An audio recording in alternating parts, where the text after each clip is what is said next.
them's the stakes. You never know. You never know. It's either grow turnips, save the world. Those are your options. I don't know how to make it clear for y'all.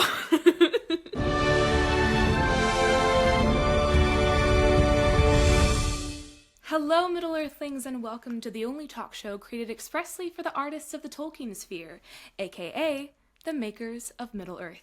My name is María, I am your host, and today we have a very special guest, our second ever guest for our second ever episode.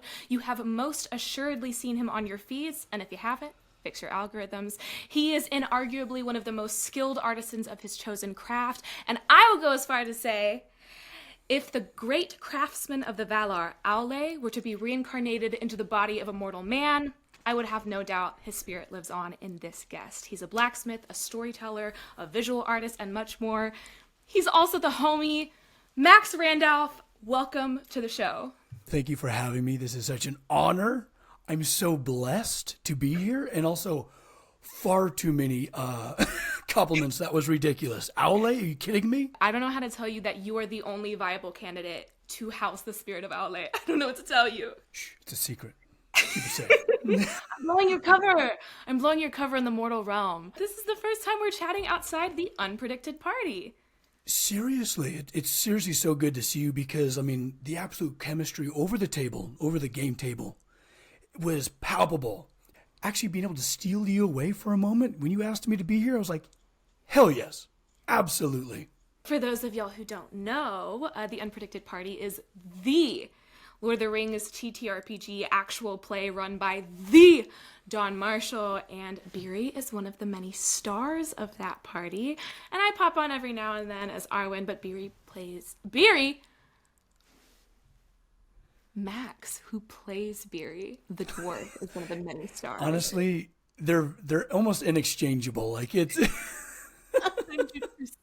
So Max, you are of course here because you are a massive Tolkien nerd just like me. I think you got a lot of game on me. I grew up on the the OG trilogy, but I'm not like one of those Silmarillion scholars like you are. Well, then my goal will be by the end of today, I will get you riled up to read the Silmarillion. That's what I'm here to do. Okay, you got it. Well, and I need to. I always have needed to, but I let things get in my way always. Truly the life of an artist. There are 1,000 things to do, and now it's like, I got homework. So, speaking of Tolkien, you are like the definitive online fantasy blacksmith extraordinaire. You've been blacksmithing since you were 14. Yeah, I grew up without a whole lot of fantasy, but when the trilogy came out, I was like, oh my gosh, you can create this stuff. This fantasy really exists. So yeah, it led me into trying to make beautiful things. I chose my medium as blacksmithing because I liked the resistance metal gave me. I was always creative. I was always drawing, but I feel like metal requires kind of a level of aggression and perseverance, which I had in droves, especially my teenage years. My God. And we worked very well together, and I was just so obsessed with creating beautiful things. I think my favorite part about what I do is creating a space that is awe-inspiring for any audience member, young or old, because I feel like that's where we're at our best, when we're able to experience something beautiful, something they're able to get that childlike sense of awe. Suddenly your cynicism, vanishes and melts away.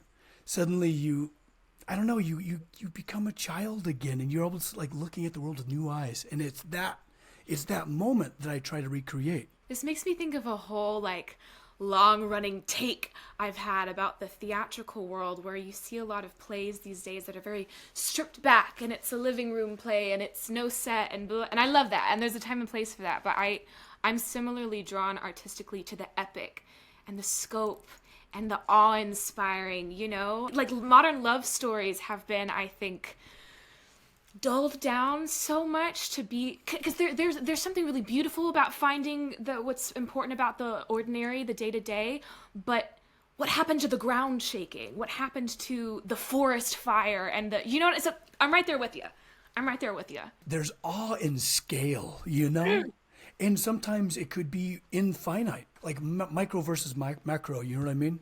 100%. Think of a ticking little watch. And the deeper you go, you see more intricacies. And like, okay, so I pulled from my bookshelf. Yeah, let's get into it. Like all of the art books from like years ago from the original trilogy and The Hobbit. It's so interesting because now looking back, like, you know, here's The Hobbit. All of the beautiful artwork that they created for this and how much I didn't even realize it totally affected my body of work. I had no idea I was recreating Rivendell and I was recreating, Erebor. And it's really fun when you start like really peeling back the layers of what has inspired you. It's so interesting you bring that up because that's absolutely something I was going to touch on today because obviously I obsess over every single thing you post and all the work you make. And it is so clear that those through lines and those influences, it's so lovely to like recognize echoes in your work. And a phrase that my friends and I use called literary ancestors, about the writers whose works have come before us, whose words shape our DNA and shape how we talk and how we think. And so I'm thinking of how like John Howe and Alan Lee are ancestors of your work, and you see that DNA. Oh my God, I think that's love so this. beautiful. Well, and like, what's more Tolkien than like ancestry of like echoes, you know, the creation through song, echoing through eternity. And oh my God, you shut up now. You're giving me chills. You quit it. I like to think of accidental mentors because you never know how people can affect your body of work. Yeah. But I love the echo. And yeah, like that artwork was 100% inspired mine. And who knows, maybe I'll be there for somebody else. With that, because I love this like theme of ancestry and what came before, and we stand on the shoulders of giants and everything, because like your work outside of Tolkien and in that context is very ancestral as well. Like I saw that your ancestors were the last blacksmiths in the land in which you now live and forge. Tolkien! That's what I'm talking about. Isn't it crazy? When I got into blacksmithing, I started as a welder. You know, I grew up on a cattle ranch with oil operators and welders and stuff like that. You know, very industrious. There was no artwork to be spoken of.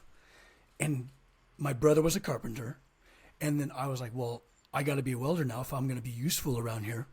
And I took to welding. It was a lot of fun. I was like, oh, I can make anything.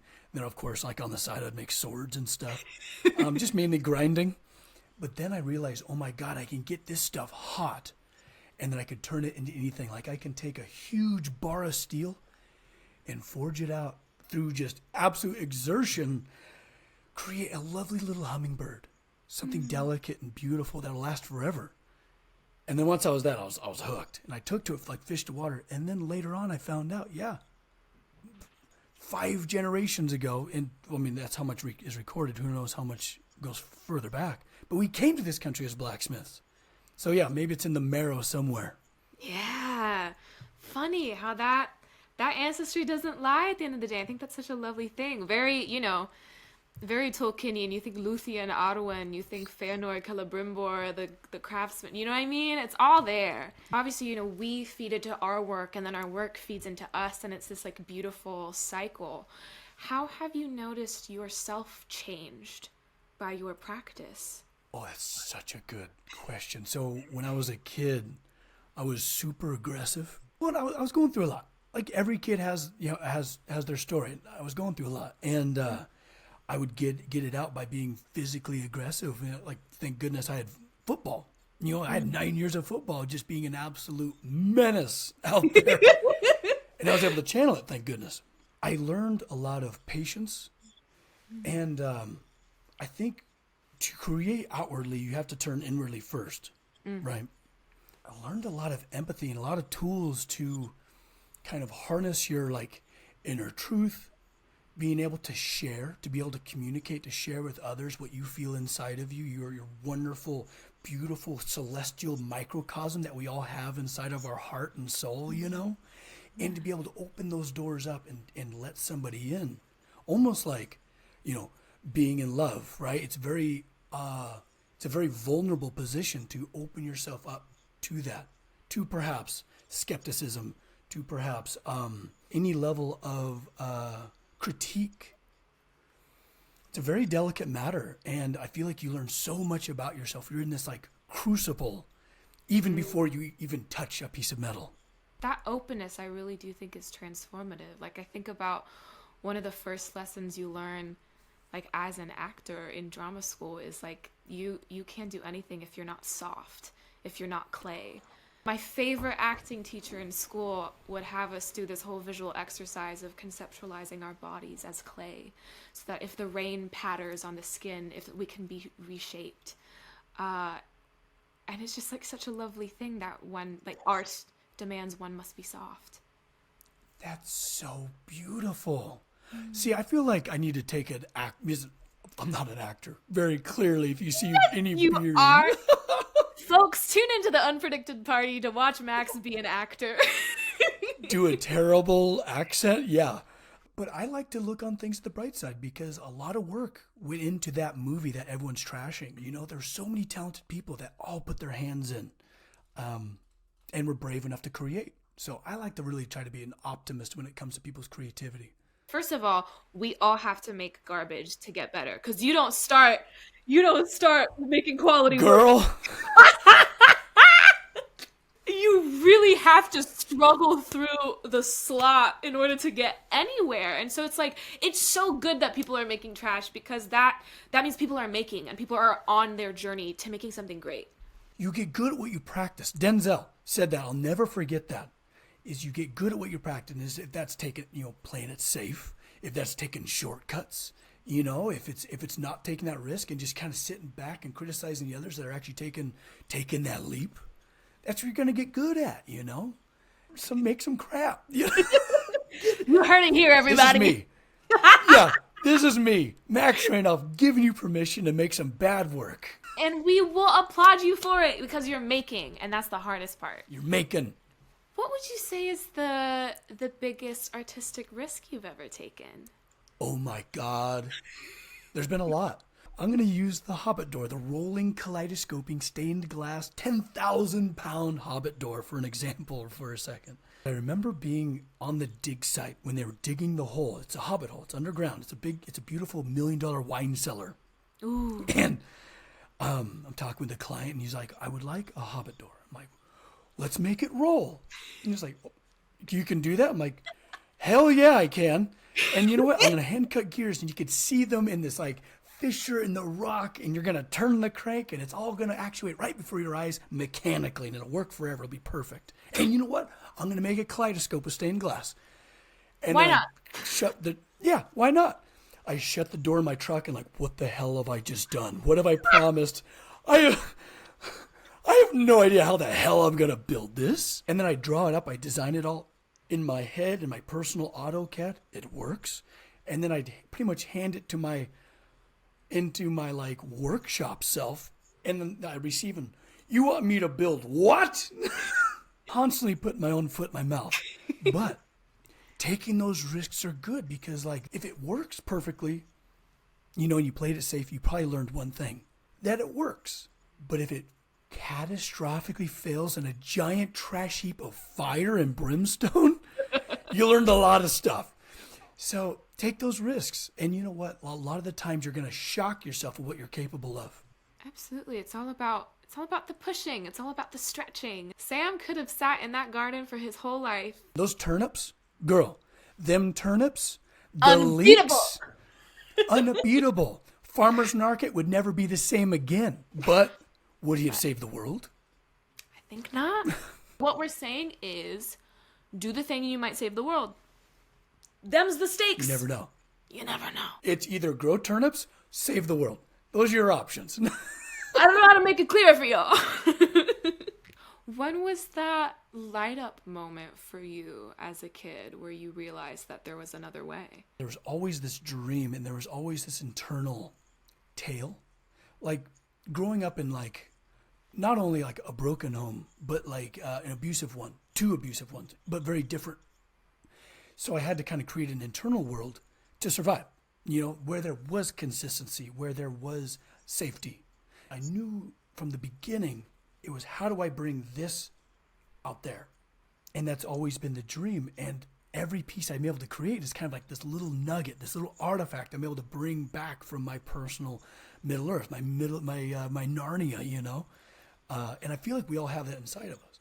That's so extraordinarily lovely that and what a testament to the power of creation, that this internal world through your creative actions changed your outer one. Like you really crafted your reality. If you were to get paid $100 million for one commission and then you have like 10 years of just vibing, how would that change your life? Well, I can't even explain to you just how nothing I have built yet. Like, seriously, I haven't even come close to building what I have no idea what I'm capable of. The best thing I could ever imagine building, there's a number of pieces that I've been imagining for the last like 15 years. And I'm trying to actually work on this huge art installation like 15 minutes next to my house. And it's this place called Sensario. And I've been trying to work with them and creating these massive landscape sound baths where you can have tempered aluminum chimes that I would tune up to very specific harmonic frequencies, that you can have like a big bass section, a baritone, a tenor, and you would maybe imagine this all oriented in a spiral, getting higher and higher in pitch. And each station has like six paddles that you can press, and they're further apart to where you would have to work with others. You would actually have to collaborate with others to create this ensemble. And I can color code them, so like, oh, hit red, you call across the garden. And then you can create these beautiful harmonies.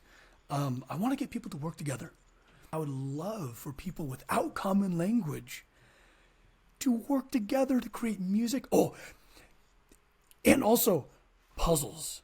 Do you remember going to grandma's house or something like that? And it's an older thing, but this little wooden box that would have two axes 90 degrees from each other. Yes! And there'd be the little maze that would rotate. Yes! Right? Okay. Imagine that. But a 12-foot diameter. Let's go 20 feet. As big as we want. Glass, beautiful steel. Make it a work of art, right? And you have like Jack Sparrow on these big helm wheels that slowly rotate this giant thing. And if that table is that big, that 90 degrees or 30 degrees apart from each other, you would have to take two. So we'd both be like making this giant steel sphere roll through this maze with all these different pitfalls. I would, have different jobs, different levers to pull, different wheels to turn for everyone to be able to, actuate this thing. Let's think 20 jobs. Imagine having 20 people, whoa, and people without common language, like, what this means as the sheer joy and panic takes over, as all of a sudden age is no longer on the board. Everyone is 6 again, and they're playing a game. And then the achievement, the sense of victory as the ball reaches the center. And who knows, maybe I'll have, the actuation on one of the wheels cranking a spring that'll be a music box. And then there'll be this orchestral moment of of mechanical music box underneath it, massive, obviously, that would sing their praise when they solve it together. Like, screw pinball. How cool would it be to make this giant puzzle? I want people to have fun together, to have an adventure. I think that'd be it. But make it art. Well, we gotta get you a client that'll give you the 100 mil, because this needs to happen expeditiously. Here comes my pitch for the Silmarillion, because I actually got quite emotional when you were talking about this like collaborative orchestra of strangers, because at the very beginning of the Silmarillion, Tolkien describes the creation of the world, and it's these demigods creating the world through song. Max, is right up your alley. You gotta read it. Look at my chills. I look like a basketball. You gotta read it. It's so lovely, and it's so many and truly so much of the Silmarillion is musings on craftsmen, and when creation is like pure and divine, and when it becomes all consuming and you get lost in the materiality of what you create, when it's beautiful, when it is a thing of envy. Like, there's so much musing on creation within a Tolkienian context. The doctrine of creation is it for me. You know, like, and Tolkien is it. He is the shining example of what creation can be.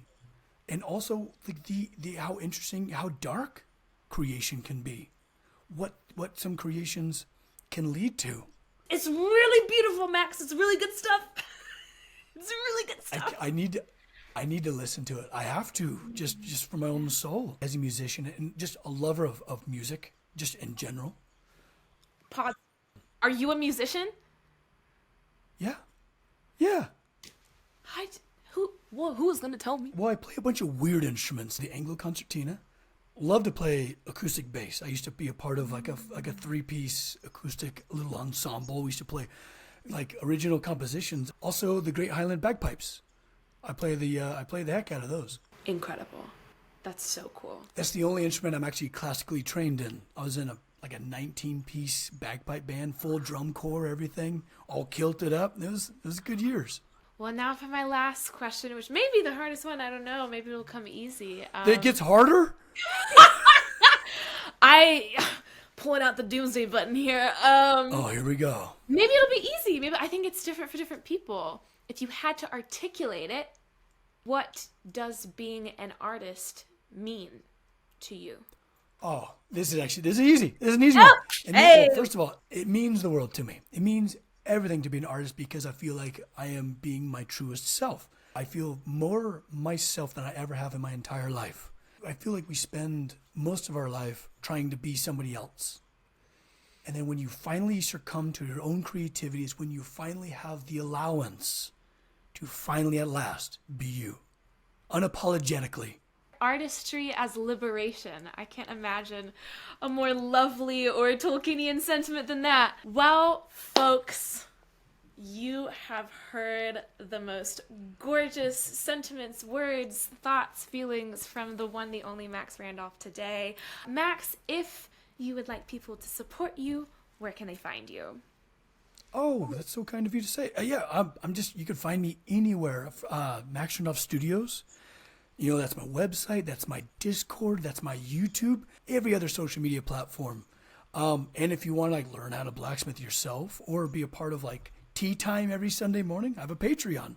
Come join the community. It's great. I will link all of that and more in the description if y'all want to support the lovely Max Randolph, folks. That is all for this episode of Makers of Middle Earth. Thank you, Max, for joining us, and thank y'all for watching. I will see you next time in Arda.